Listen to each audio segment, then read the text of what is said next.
indlela ebesithola ngakhona izulu akusafanani. Lingakhangela khathesi iminyaka edlulileyo sizange sithole izulu eliningi okubangele ukuthi amadamu ethu lapho esithola khona amanzi okunatha asehle kakhulu. Ngingathi vele amadamu amabili khathesi ngikhuluma kunje, uNcema apha Ncema wavalwa akusela lutho. Umzingwane la sikhangele ukuthi uvaliwe khathesi inyanga yona le iyavalwa ngoba kusela lutho esilutholayo ukuthi siphampe amanzi ukuthi angene. So sokusela amadamu amalutshwana lawo futhi amadamu akhona alamanzi amalutshwana okutshengisela ukuthi average yamadamu onke silawo asupply uBulawayo ase37% asemalutshwane. So yikho linanzelela ukuthi kule water shedding nxa sikhangele thina lapha ku ward 17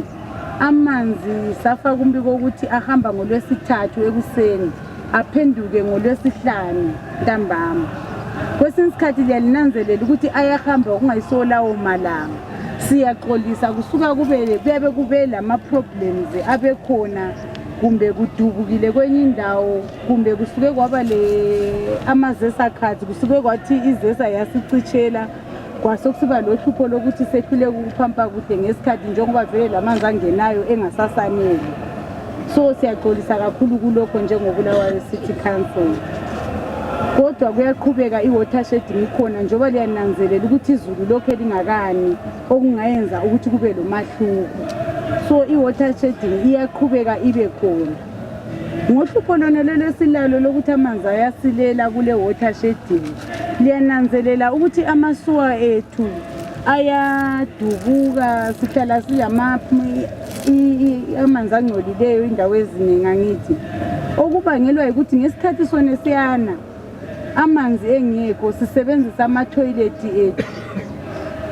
nxa amanzi sebuya kuyabe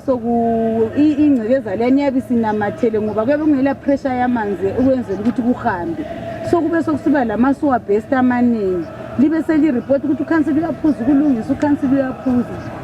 So njengekhansili silohlelo olukhona ukuthi sincedise amasuwa ethu ukuthi angaqhubeki dubuka angaqhubeki esiba lohlupho lona lolukhona olubangelwa ukuthi amanzi anganxa ehambe 3 days amapipe ethu laphana ayabe sevambile ingcekeza leyana. So nxa esebuya amanzi ayehluleka ukuthi ayimove ihambe sokusenza ukuthi kube lamasuwa blockages. So kulohlelo olwe big flush esinxusa wonke umuntu wakobulawayo ukuthi sinje lathi siyiphumula uward 17 iphumula north siyabe sicela ukuthi badala ngo8:30 ntambama sonke ezindlini siflashe kanye exactly 8:30 wonke umuntu aflash itoilet lapha senzela ukuthi sincedisene ukuthi ingcekeza leziyana ezingapha emapayipini eziyabe zinamathele kumbe eziyabe zikhona zimile ezingezelela ukuthi sibe lohlupho lwani lwamasuwa sewage zona lawo esabe sicomplaina ngama blockages ukuthi ayiCouncil yayiphangisi sizagcina siba lemkhuhlane. Luhlupho oludalwa ukuthi ishedding yona leyo ibuya yenze kube lolunye uhlupho kodwa singasebenzelana ndawonye sincedisane kungaba ngcono. So sikhuthaza ukuthi siyenze ibig flush uhlelo lokuthiwa ibig flush wonke umuntu ntambama 8:30 siflashe kanye ukuncedisa ukuthi amanzi lana ngahamba ngepressure azancedisa ukuphusha ukuthi kuclean amapipes ethu akuhambe kuhle. Sonke ngo8:30 singathi siflash ama toilet kanye uBulawayo wonke ngaflasha kanye ngiyena nje ukuthi pressure zahamba ka1 kuncedisa amasuwa lana ukuthi ahambe. Kuthe kuseni njalo ngo6:30 siflashe kanye futhi sonke sitshela nomakhelwane ukuthi haya siflasheni ukuthi sincedisene ukuthi ingcekeza le ihambe ukwenzela ukuthi uBulawayo ehlale ehlanzekile njengoBulawayo muhla ngithi uBulawayo vele izikhathi esiningi siyananzelela ukuthi besingabi lohlupho lokuthi sibe labo cholera singabi lohlupho lokuthi sibe lamasuwa ona la amaningi kodwa ngohlupho lokuthi ngesikhathi kule ishedding le ikhona sokusiba lolunye uhlupho esihlangana labo. So siyakhuthaza ukuthi sonke sizakhamizi 8:30 ntambama siflashe kanye 6:30 ekuseni siflashe njalo kanye loba amanzi engekhona lana uyabe wabekile ukuthi azasebenza ukuthi uthele ngesikhathi sona leso uthatha kuligabha kwakho uthele kwenza ukuthi kuncedisane labanye ababe belawo ukwenza ukuthi ipressure leyani ihambe kanye kanye.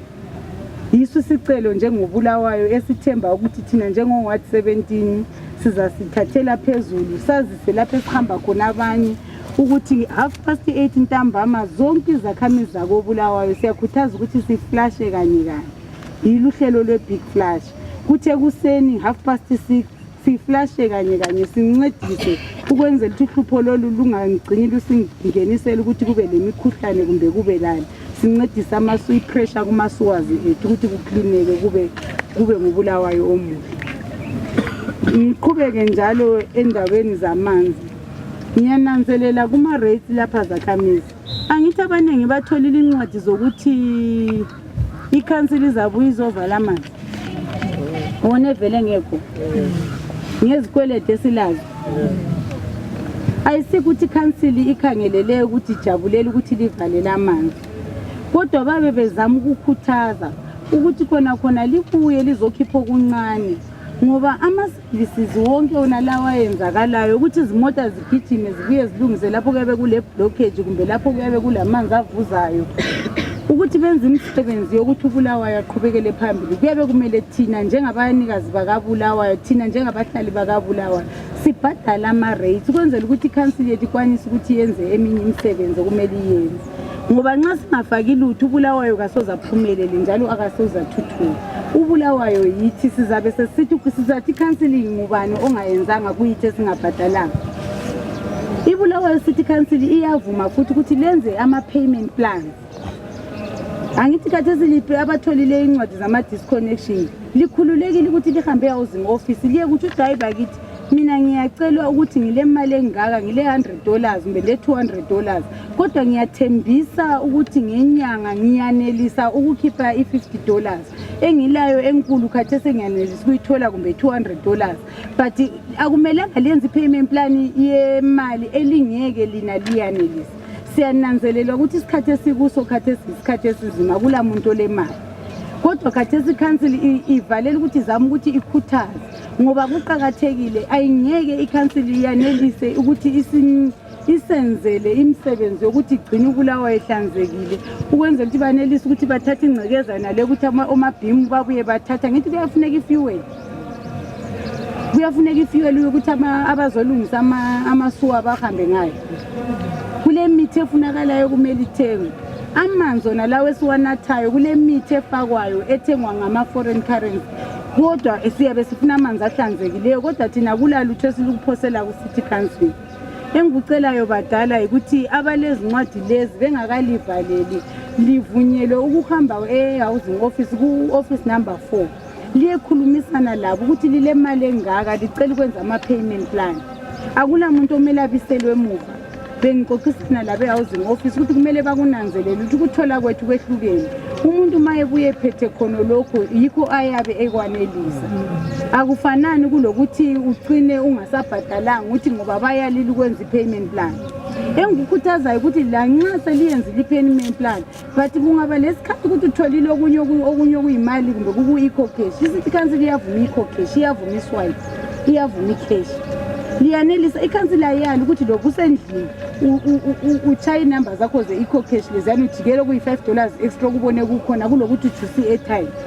Liyakubona siyake siphunguka khona phana isikwelede. So engikukhuthazayo badala bengicela ukuthi khona abalezikwelede lihambe housing office liyekhulumisana le-council libone ukuthi lingabhadala njani ngoba kumnandi vele kulohlupho lokuthi wona amanzi awakho kuye uwavalelwe wona evele ngekho. Ayisikuthi i-council ifuna ukulivalela but izama ukukhuthaza ukuthi asibhadale nini ukwenzela ukuthi ubulawayo wethu yena anelise ukuthi aliyenzele ama-services. Angithi besikhala ngamahambo ukuthi amahambo khathi sisacela amahambo basifakela ngendlela yokuthi i-council ayela mali yafaka amahambo ngematerial enganjani engaqinanga anti sephelile anti libonile khathi sibabuye bazothela inhlabathi qala kungcono babehlanganise lesamende khathi singicelile babuye bathela inhlabathi bayilevela kuhle khwabana yaba lihamba kusiya after 2 months babe sokuphelile. Khona ukena kubangelwa ukuthini iyabingelayo imali yona leyo ukuthi babuye bafake ihambo ba-reduce ispeed semchova egcina isidalela izingozi ukuthi abantwana bathi bechapha laphana betshaywe izimota. ayisikuthi ikhansili iyabe ingaluboni iyabe ingaboni inhlupho zonke zona lezi iyabe ibona lingananzelela balingezelele ihampu leli lapha phambi kwebhawa lapha ukukhosa khona abantwana besikole ngenhlabathi but kuseyaphela inyanga imoto zihamba iyabe siphelile futhi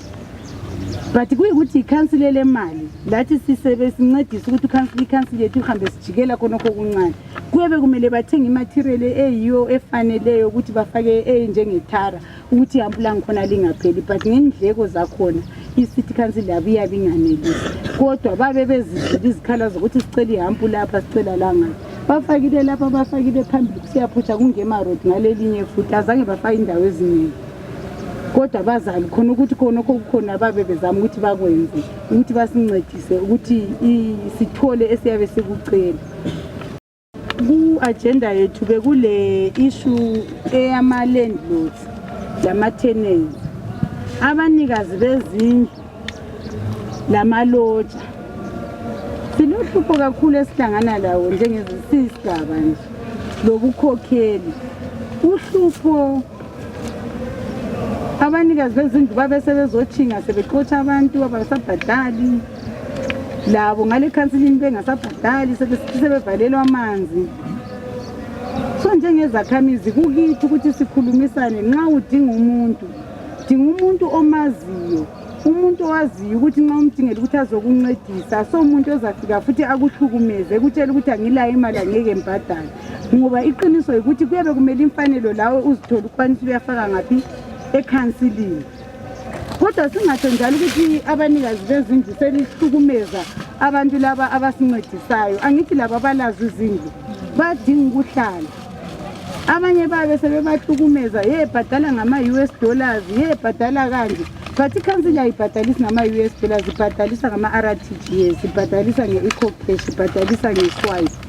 umuntu wabe ngalayo ikheshi yona leyo yabe uyifuna elayo i-ecocash umuntu esithi hayi vele ngcono uphume endlini yami sakithi badala kumele sizwelana ngithi ithi izakhamizi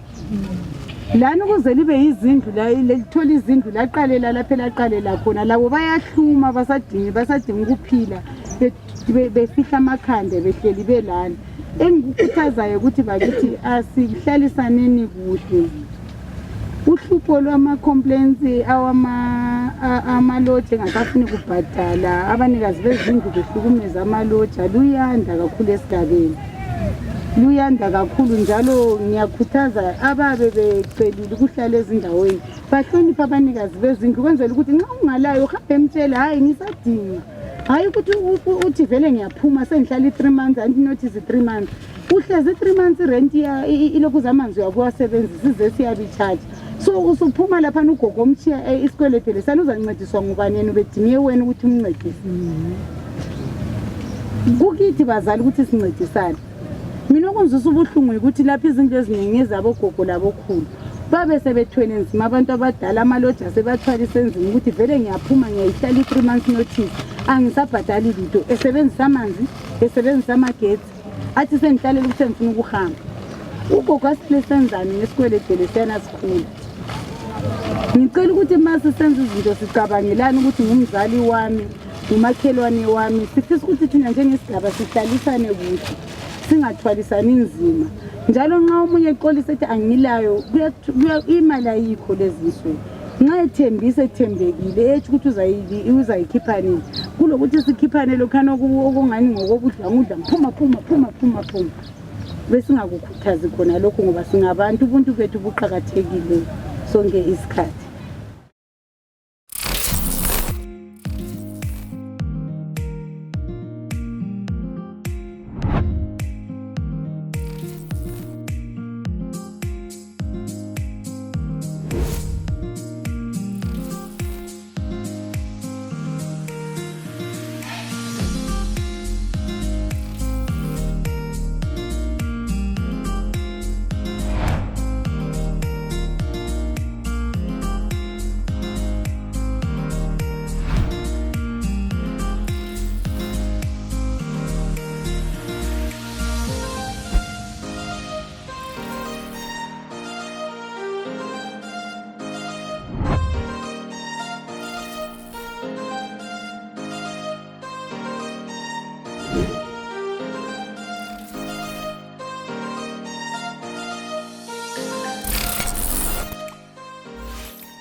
umuntu nxa usumnike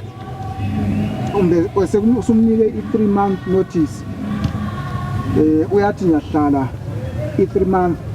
ngingasabhadala ngizaphendula ngangikwazi but ngizakuya kudingisisa futhi kunento okuthiwa i-rent board angisashuta ama-ofisi abangabhokulawo yibo abaregulator ngemithetho leyo akutsho ukuthi nxa usunginike i3 months sokusithi ukuthi i3 months lana ngisayibhadala kumele ngiyibhadale ngize ngiphele i3 months lana ngumthetho ukuthi ngibe lami ngidinga ngilungisele but akutsho ukuthi i3 months sengihlala mahara ngokusunikunotice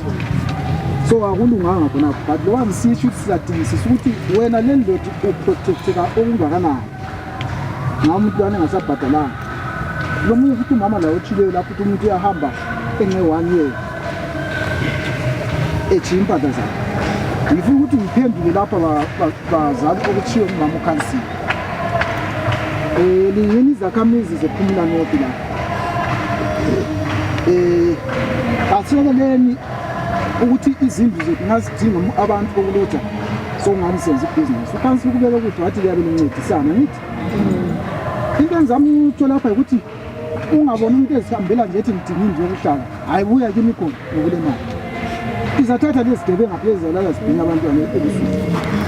dingisisa udinga umuntu omaziyo onguye ezahlala lawo ubuzisisa wemazi umuntu wakhona ukuthi uvelela ngapho ukwenzela nxa usulohlupho ukwazi ukuthi weqoqa bathi ngabe ngokudobha umuntu ozihambelayo nje hambe eqoqothe ethi ngidinga indlu yokuhlala ukuthi sithi kimi khona izaba le problem yiwo abahamba wanilethe impahla ususela lokuthi impahla yazithini bathi fakanyini abantu alibaziwe nje mina kungcono ngingambona mbuya ndinga ndanti vele selingaze ephumela bathi hayi u-organ webhukra siyamazi kungcono uzahamba uyembuzisisa leyo ofisini but akhona ukudobha istranger ongasaziyo ngenxa ukuthi ufunani imali dinga umuntu omaziyo but lapho kangiboni ukuthi kuqondile ukuthi asithi ngiyazakala ngifike ngidinga indlu ngitshiya impahla zami ngihamba umnyaka wonke ngingabhadali lezi izinto Chalimane kumele sizidingisise ukuthi umthetho uthini but nxa udinga umuntu omaziyo udinge umntakadiko omaziyo ukuthi umntakadiko uhlala nxa usile problem nanti uyahamba kuba abazali bakhe ukuthi umntwana mina ngisamboni lapho impahla zakhe idumba lami leli ngangifuna ukuthi umuntu kanjani angincedise but okudala khona ukungabona umuntu usudinga samsheli uyakuthethe istranger nje kulo mgwaqweni sesikhona so kasizameni ukuba lobuntu bethu sincedisane ngendlela eyiyo kulo mama njalo okhulumile lapho uthi yena ule team yebhola hayi kodwa kasho ukuthi team yebhola ulabantwana abangu5 uyabuya kumama Madungu udinga indlu uthi hayi mina ngifuna umuntu ongalabantwana kambe umama Madungu uyabe lobuntu yena kalabantwana athi sithi abantu abakha ubasengaphi manje manje sifuna into ngoba lokana ukuthi thina njengesigaba kumele siqayisane ukuthi liyavumelana hayi unabantwana banje lapha abangaka lapha so indleko zakho kuzaba yilezi nalezi namanzi hayi ukuthi hayi angifuni umuntu omntwana umuntu ongazalanga kulomhlaba uzamthola nxa ufuna ukuhlala wedwa kathi indaba ungathi uhlale wedwa kathi nje akungayidingi so oqaqileko khona ukuthi umama kansile thina njengezakhamuzi zika-WARD 17 kasibeni lobuntu endaweni zokuhlalisana ukuloja kakuqalisanga namuhla labo baba bethu besasebenza emadolobheni ngathi sibuye emadolobheni kakuvele kuloja but umuntu olojayo umphathe njengomuntu okuncedisayo endlini yakho ungamphathi njengokuthi sokumele ukuthi kube nguye kumbe sokukhangela uyakuncedisa lapho okuncane ukuthi uncediseni ukubhadala ikhansili ungamuke watsho lapho ukuthi abanye silohlupho singafaka amaloji uyambona inyanga ngayiphela uba kuduke kodwa soduka esebuya ngethayi kuphela inyanga iphelile semfuna imali yami uthatha imali ufaka esikhwameni uyadlule kuchaya lapha ngebhawu ekhansilini ngasayi kodwa amaloji ayabhadala evimali indlu uthonisile isikweleti esithi ekhansilini vele kazangeni sebopha ithaya kathali esicathule ngathatha imali yakhe sesiyabuhlaba ukuthi akhumbule ukuthi ayiphosele ekhansilini hayi alokudlula sokucabanga aphuma every 3 months amaphepha amanzi so abe ebuya ababegcine khona eliyabe likubhadalile inyanga lezi ezinye izilandelayo kuyabuya sokubuya ku-next month so kuyabe kuzabuya kukhona kutshengisela ukuthi labhadala imali engako kodwa akulivaleli ukuthi lihambe lama receipt lawo njengoba sebelibhalele ukuthi bayavala liye babonisa ukuthi hayi mina ngiyabhadalile inyanga le mbhadale ka4 kuyabe kutshengisela ukuthi liyazama liyenze i-payment plan and nxa liku-payment plan vele ngiyabe ngakhangelelanga ukuthi balibhalele incwadi leyo. Ngiyabe ngicela sibili ukuthi nxa lilawo ama-receipt lawana lihambe housing office nxa lingenzanga i-payment plan lenze i-payment plan nxa liyenzile i-payment plan libabonisa ukuthi hayi mina ngibhadala kahle. Akula sidingo sokuthi umuntu oyenze i-payment plan eyilandelela sibuye simvalele. Siyabe simkhuthaza njani kuyabe kungasahambelani lesikukhulumayo lesesikwenza ngayo esikukhangeleleyo ukuthi nxa uku-payment plan akumelanga incwadi leyo kuvalelwa uyithole ngoba uyabe uhambile wayabhala phansi ukuthi uwanelisa ukukhipha imali engaka ngenyanga. Ngiyacela ukuthi sihambe housing office ku-room 4 siyekhulumisana laye kulo mama khona phana lami kusasa kusenza avukela kuye ukwenzela ukuthi ngimtshele ukuthi kulezikhalazo ezinje abantu abakhala ngokuthi khona lo beku-payment plan but thola ukuthi incwadi ye-disconnection uyayithola yena ku-payment plan. Kodwa vele bese ngeke ngakhuluma ngakho ngabazisa ukuthi uhlupho lolo lukhona ku-Ward 17 ukuthi abantu baku-payment plan kodwa bathola incwadi zokuthi within 24 hours siyalivalela amanga. Kusebenza ngaphi ukuthi umuntu uyazama ubuye umvalele futhi ubhalile ukuthi ngizazama ukhipho kungaka. Ngithemba bazakukhangela siyakusiza kulungisisa. Kube sokusithi hayi umama ukhulume ngumama ubekhuluma ngokuthi laba abahlala abanikazi bezindlu bahlangana lohlupho.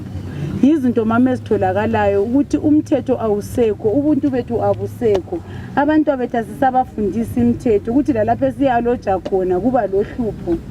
Kwenye inyanga kuke kwaba losiso wangena 2 days wabuya ngelanga lesithathu wathi sebengigotshile. Ngathi ngikhulumisana lo mungenisile ngathi kanti manje ngigotshele ngathi ngimbiselile imali yakhe ngoba umntwana kalamthetho. Imbuzo umntwana lo uyafika uyavula imbiza zabo umntwana lo uyahamba eqoqela emasofenana. Ngase ngibuza umama ke lo obuye ezocebela ukuthi mama asithi indlunge yakho ukuzajabula yini umntwana khonokho akwenzayo. Okuhle ukuthi wena cela ukuthi ucela ukuhlalisana laye ufundise umntwana umthetho. Okunye kukithi bazali ukuthi imithetho sizama abantu abethu sibancedise nxa ngikhuluma ngalokho kuyambisela futhi ukuthi lathi bazali asisekho responsible kubantwana asisehlali labo phansi sibakhuze sibatshele ukuthi umntwana ugoqwe sasemncane angakhula yibo abasihluphayo bona labo ukuthi yathi usumkhuzi nemgwaqweni uthetha ngisomamakho. Kodwa thina sithe sikhula umuntu omdala wonke ubumhlonipha ngoba kwakuyimfundiso sayitholi khona khathesi asisaziniki thina njengabadala umlando kithi thina abazali ukuthi khona asifundise nini abantu abethu imithetho.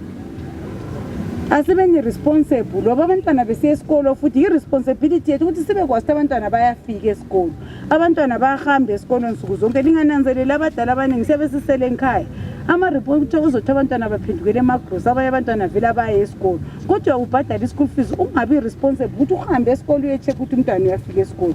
ngoba abantu bethu abasakhuzwa ukuthi uzathe emkhuza ubuyisithi ukhuzeleni umntanami uharasa umntanami angithi sokule mithetho le ethi abantu bethu abamelanga ba-abuse abantu bethu abamelanga ukuthi kodwa yithi abazali sibenza babe njalo ngoba vele sisakhulumi labo singikhaya endlini asisaxoxisani laba sisabapha umthetho besukela besiya ecreche khona pha umntwana uyenza intando yakhe ayifunayo ukhuluma kuthandayo ukuthi umfundise ukuthi ngumntwana umgoqa ikusasa yakhe ubuntu ukuthi laloba sekhulilane elisukuhlalisana labanye abantu. Umlando kithi badala yithi singakulungisa sibe isigaba esihle sibe ngobulawo omuhle olobuntu singaqalisela phansi ukuthi abantu bethu sibakhuze sihlalisane kuhle ezindlini ngoba kuningi isikhathi esiningi kube kungabantwana abacabanisa ukuhlalisana ekulojeni khona la ngoba umntwana yabe ngakhuzeki kule ndoda ngeke ekhuze umntwana umnikaze khona ukhuzelana umntwana sebone ekhuzwa ngulwana umama endlini engamkhuzi kuba nzima kodwa siyakhanyela ukuthi sibe isigaba esihle kumele sibe isigaba esilobuntu sincedisana ukukhulisa abantu abethu ngoba sibakhulisela ikusasa yabo.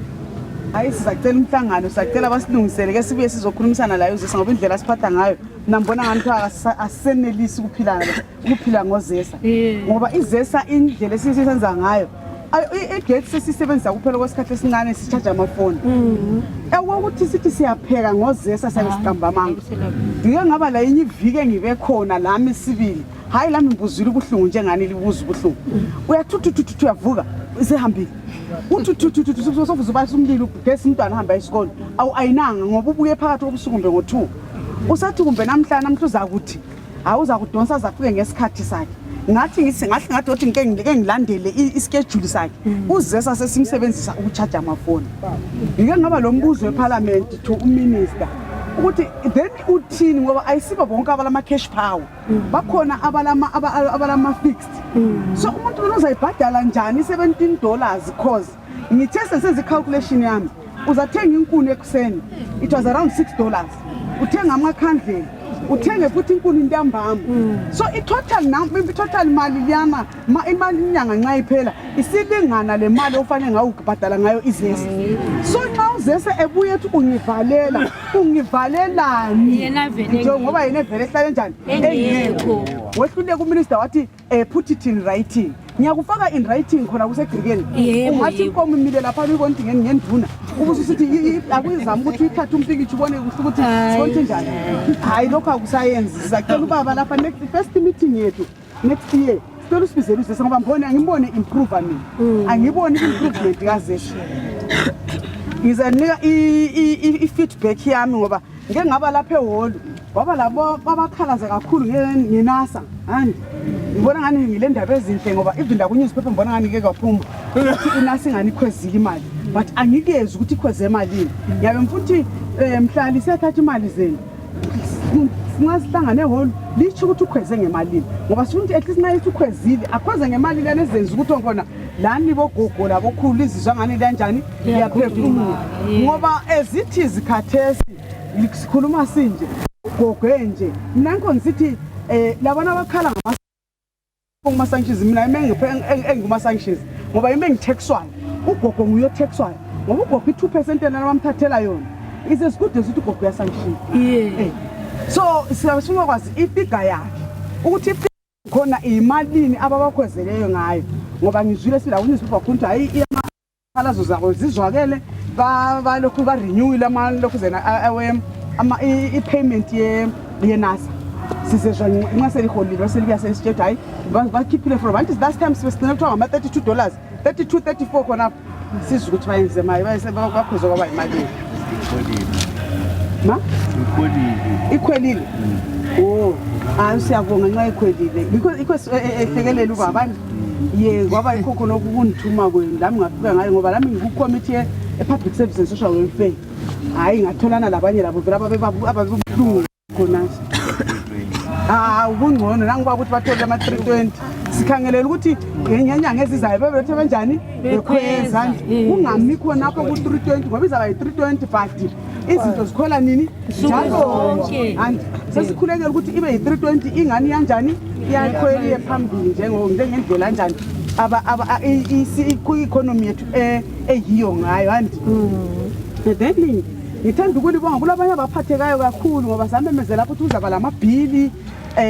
azaba khona so ngithanda ukulibonga njalo ukuthi kulabanye ngababonayo sibili abaphathekayo kumabhili but khathesi sikhuluma kunje amabhilana asekhona so far akhona eparliament asemelela ukudibhethwa mathathu eyemopa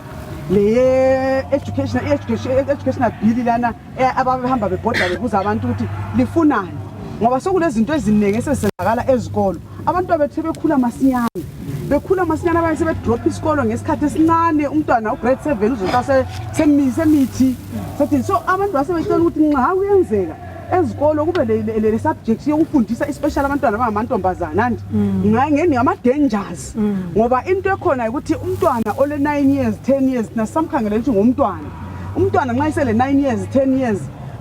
ukuba nzima nxa esezithwele ukuthi ayekhululeka ukathi lami umuntu omfazi omdala engaka kwesinye isikhathi ngigcina senza i-operation indlela kuthiwa incane what about umntwana ole 9 years 10 years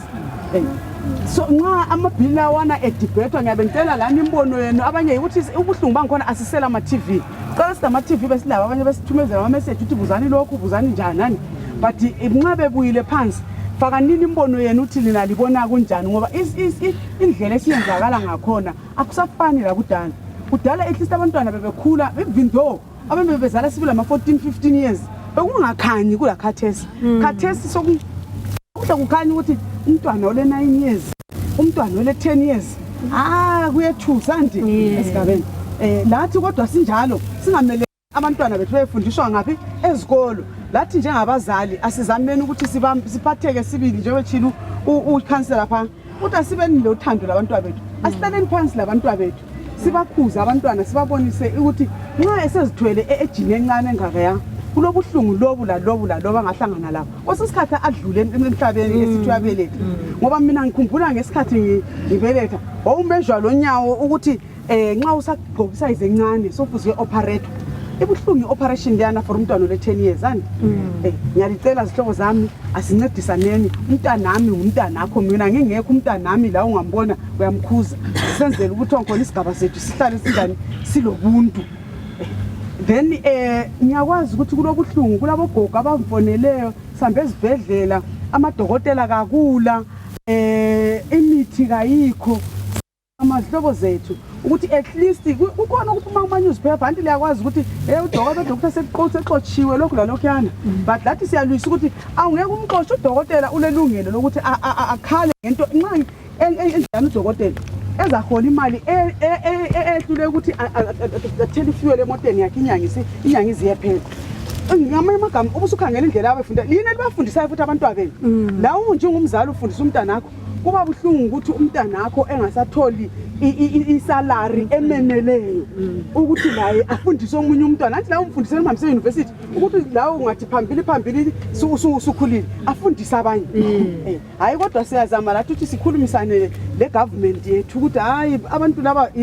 eqinishweni ngutitsha ngudokotela ngabantu abaqhakatheke kakhulu elizweni lakithi ngabantu ufanele banakekelwe because udokotela uthola impilo zethu amatitsha yiwathola abantu bethu kusasa labo baba ngama-president ona lawo ayiyo anjani alawula ilizwe indaba yethu ye-CDF i-CDF yethu i-Community Development Fund yaphuma i-50,000 ye-CDF i-CDF yethu and sahlala phansi lama-resident savumela nti imali leyincane ayingeke ithi thathu wadi iphumula yonke ngoba mina ezu MP wenu ngibamba iward 17 ayizayifika khona lebo Methodist St Peters ngibambe iward 19 enje ngibambe lephumula sami sasesivumela nti okungaba lula njengoba iCDF leyo kuya every year umnyaka leminyaka ayingene ikhangele iward A1 saqalisa ngeward 17 sa identify isikolo lesana ese Hyde Park ukuthi at least isikolo lesana sathathwa luphahla ngomnyaka lwana sithe si-identify isikolo lesana at least sinjani sibisela uphahla abantwana kanjani bafunde sithe lothe sisahleli ati previously kwawenzakala ukuthi i-World Vision babe icelile layo izandla zokuthi kuyani isincedise ukuthi sinjani sifulele i-roof leyo lathi sisamira science amaphephethu siyathola i-World Vision injani isidonethile i-material yakho sasesithi njengoba besivele sithi-identify isikolo lesi sesisihle sesisidala ungangena kuma-classrooms angikhona uyakhubeka nxa uhamba ngonyanga ngoba uyathi suka laphana kule godi imiduli yangikhona isimdala sasithi hayi ngokuyimadlana kwethu lokho asikhangelenini iblock A1 lathi siyi-renovate iblock A1 lathi singenza njalo probably omunye ngoba sikusikebe siyamablock amangala lapha about 2 1 sokusele 3 ngoba liyani silungiswe i-World Division lathi sesithatha A1 la omunye la uzayihawukela engafika thathe O2 isikole sana siphenduke sibe isikole sinjani esihle so kusasa i-material yonke sesayithenga ikhona isayideliverwa e-Hyde Park Resident Association labahlali bakhona ngale le-SDC yakhona ngale yayemukela i-material lami ngahamba-ke ngayibona i-material yakhona kusasa siyenza ukuthi into enzakeleyo yi-material efuna ukuthi yakhe indawo leya so sasesicela ku-ministry ukuthi njengoba imali eseleyo esikhangele ukuthi yesabhadala ngayo umuntu lwana ozasebenza imali yethu yazothi sithi sebhenki uzitshethule imali uzosokuthiwa imali yana isathengi so sasesicela masiyanti even i-ministry akasiphendule sivumele nini ukuthi umuntu lwana beqalisa umsebenzi wakhe so that nxa besiyasivumela ngoba obvious bazasivumela but baye befuna incwadi zethu kwesinye isikhathi sayo sithi sidonethe izinto kathi sizitshontshile sidonethe izinto kathi akusahambelani lani le mali yangikhona i-government iyasimonitha nayo khona pha So kusasa sizahlanganisa i-resident yangapha sasuka singapha siyechiya ini abantu besebenza laphana sihande over to ini isikole then sizadinga ke lo bani lo muntu khona ngale ozakwakha simbhadale siqedelane lapho mhla welanga so sisiyayibona ipilo kuzenilana i-building yangikhona ababe bekhululekile yabe lizakhulumisana kumbe labo mama ukhansila lapho ukuthi sikhululekile lihambe liyebona ngoba imali yenu imali ye-community ubani lo bantu ngohambela khona ngale engahamba nje athi ngicela ukubona i-block okuthiwa i-repair imali ye-CDF asomali ka-MP imali ye-CDF ukhululekile ayibone izinto zangikhona eziyabe zithengiwe zikhona khona ngale sizazadiliva khona ngale sikole so kusasa but isikhathi angasitholi ukuthi uheadmaster lami umfonele esanda kuphuma echurch ethi kungaba njani ukuthi kwangikhona njoba izulu selisini sijujumezela iblock le ihlilingisho masinyane la ngakubona kukuhle ukuthi sihandi material yana bese sizayenza ke i-official opening of that block sizakhamizi zika Ward 17 angilakho okunengi ngaphandle kwakho lokho ukuthi zizweni liphatheka kakhulu entweni yenu i-CDF ungeyenu lingadinwa futhi lokuthi njengoba ngiyisithunywa senu okulihlupayo okuqondana le government lehlukanise okwe government okwe council ngokukamama okwe government ngokuka MP khululeka nini abanye la ama numbers ami abanye bake benithumele sibili imbono eminingi MP bekule problem enje ngibuzela lokhu la lokhu khululeka nini anytime uMP ukhona uMP umelele ukuthunywa yini amfuni ukuzikhulumela into zami ngifuna ukukhuluma izinto zenu